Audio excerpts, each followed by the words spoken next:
ক্যামেরার সামনে কোলে ছোট্ট শিশুকে আঁকড়ে ধরে মিষ্টি করে হাসছে জুই। বাইরে থেকে দেখলে সাধারণ একটি ছবি মনে হতে পারে, কিন্তু এই হাসির আড়ালে লুকিয়ে আছে এক কিশোরীর অসহনীয় জীবনের গল্প। জুয়ের বয়স এখন মাত্র 13 বছর, অথচ তার কোলের 7 মাসের শিশুটি তারই সন্তান। মাত্র 11 বছর বয়সে ফেসবুকে পরিচয়ের সূত্র ধরে 22 বছর বয়সী সাকিব মিয়ার সঙ্গে তার বিয়ে হয়। শৈশব শেষ হওয়ার আগেই তার সংসারের দায়িত্ব নিতে হয়।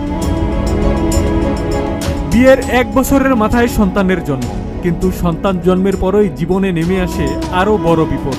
অভিযোগ অনুযায়ী স্বামী ও শাশুড়ি তাকে ঘর থেকে বের করে দেন, আর তার কাছ থেকে আলাদা করে রাখা হয় শিশু সন্তানকে।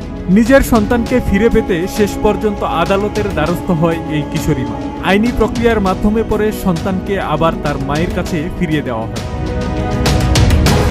মাত্র 13 বছর বয়সেই জুই দেখেছে বাল্যবিবাহ, অকাল মাতৃত্ব, সংসার ভাঙ্গার কষ্ট এবং আদালতের লড়াই, যে বাস্তবতার মুখোমুখি অনেক মানুষও সারা জীবন হন না। তবে এই গল্পের সবচেয়ে শক্তিশালী দিকটি হলো এক মায়ের ভালোবাসা।